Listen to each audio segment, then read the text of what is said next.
estábamos en distribución normal, la famosa campana de Gauss.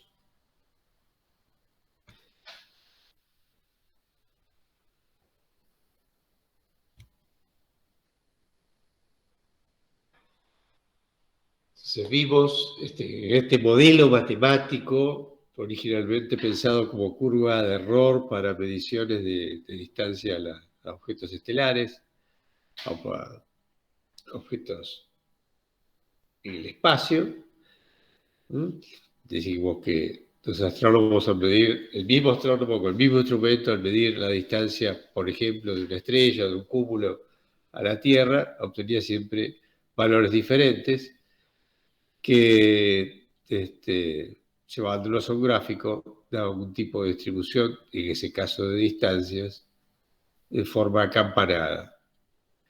Los matemáticos vinieron en auxilio y establecieron una función matemática que describía bastante bien esa distribución de distancias en ese caso.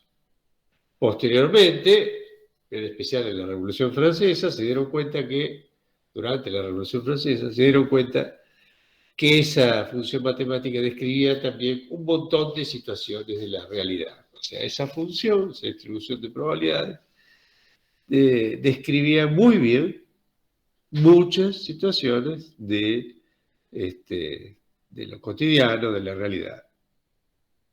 En especial cuando había una clara tendencia a un valor central, a un valor, en general esas distribuciones tenían que ver con la que proponía el modelo matemático. Esto es un modelo matemático. Generalmente en seguros no hay modelos matemáticos que describan las distribuciones de probabilidades que aparecen. No las hay. Por eso se trabaja con promedios, esperanza matemática, por ejemplo, como valores centrales, pero más allá de eso no hay mucho más que podamos decir. Hay algunas situaciones, como las de la binomial o esta, la de la distribución normal, en las que se puede aplicar el modelo matemático. Entonces, todo aquello que tenga una clara tendencia a un valor, generalmente suele ser descripta esa situación mediante este modelo matemático. Dijimos que la distribución de probabilidades tiene forma acampanada. Las características son esas que están ahí, definidas a partir de dos parámetros. Parámetro de posición central, la media aritmética, el promedio, y otro de dispersión como el desvío. Con esos dos parámetros queda ya definida la curva. No necesitamos más que eso para definirla.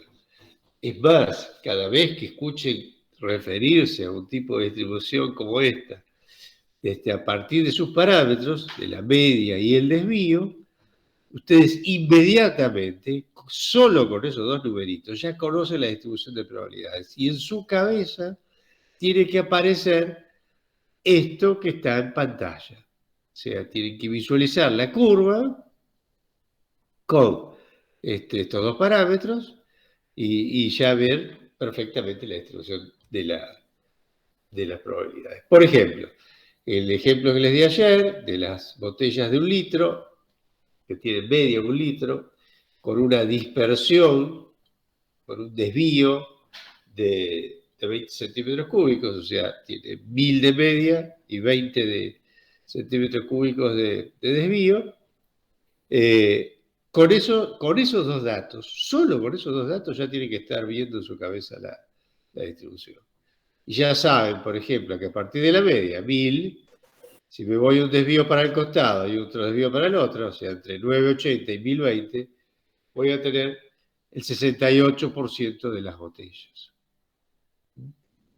También puedo pensar y visualizar que entre más o menos dos desvíos, o sea, entre 1060 y, 960 y 1040, van a estar el 95% de las botellas. La probabilidad de encontrar una botella tomada al azar con ese volumen, con volúmenes entre en ese rango, desde el 95%. Y si me voy 3 desvíos, o sea, 940 hasta 1060, van a estar prácticamente todas, el 99,7% de las botellas. ¿Es imposible que haya botellas por fuera de ese rango según este modelo matemático? No, pero es muy poco probable. 0,3%, o sea, 0,003, es la probabilidad de encontrar botellas por fuera de este último rango. También, en consecuencia, puedo decir que menos de 940 tengo un 0,15% de probabilidades de obtener botellas, menos de 940 un 2,5%, de 960, perdón, menos de 980 un 16%, menos de 1000, obviamente la mitad es una distribución simétrica, menos de 1020, 84, todo esto como consecuencia de lo que venga ahí en pantalla. ¿Se entendió?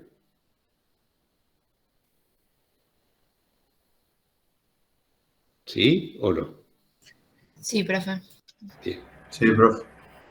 Bueno, así que cada vez que en su vida les hablen de la media del desvío de una distribución normal, se le dice tal situación, se asimila a una distribución normal, tiene media tal y desvío tal, inmediatamente ustedes ya conocen cómo es la distribución.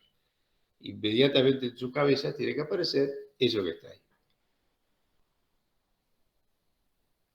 Es habitual de informes estadísticos que aparezcan referencias de este estilo. Bueno, ahí están viendo lo que les acabo de decir. Bueno, la ecuación de la función matemática de esta curva es sumamente compleja, la vimos ayer. No tiene sentido, excede los fines de este curso, hablar de cómo se obtuvo esa función matemática. Pero está. Y como tal, las puede graficar rápidamente dándole valores a la variable x, siendo x, por ejemplo, en este último ejemplo, el volumen de la botella, dándole valores a x y obteniendo los correspondientes valores de la función. Obviamente, con el Excel es mucho más fácil, ya que la fórmula está precargada, o sea que simplemente ingresando ahí los valores de la variable en cuestión, inmediatamente Excel hace todas las cuentas. Entonces nos da la curva. Y esto en escala de densidad de probabilidad, implica que el área bajo la curva es la probabilidad. O sea, todo el área debajo de la curva es 1, el 100% de las probabilidades. Y en eso nos basamos para el cálculo de las probabilidades, el cálculo de área.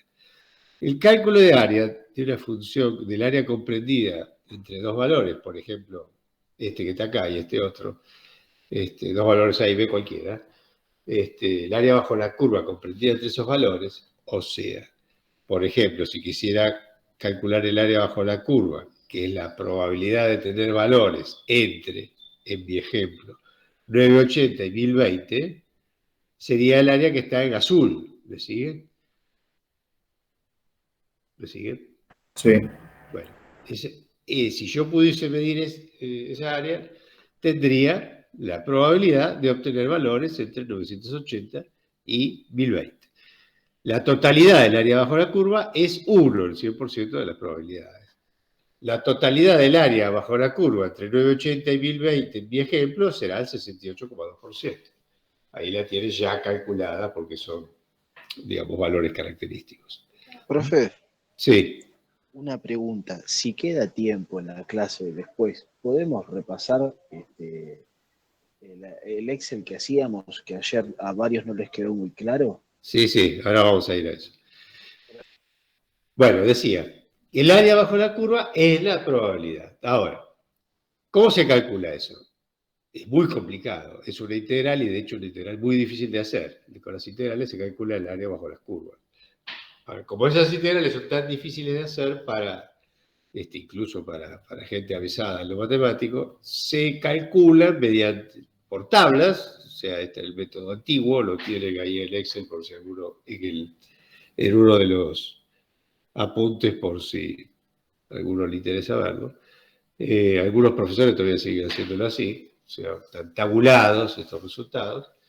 y bueno, lo buscan por la tabla. Y otra manera más moderna es usando un programa como el Excel, que es el que estamos usando nosotros, obviamente hay otros más avanzados, pero de forma general y en particular para estadística es muy, pero muy bueno. Entonces, el Excel ya nos da el área bajo la curva. O sea, ingresando con los valores de media, desvío y los valores particulares a los que voy a realizar el cálculo, el Excel nos devuelve la integral, o sea, el área bajo la curva desde menos infinito, o sea, el área bajo la curva comprendida desde el inicio de esta curva, hasta un valor X cualquiera en cuestión.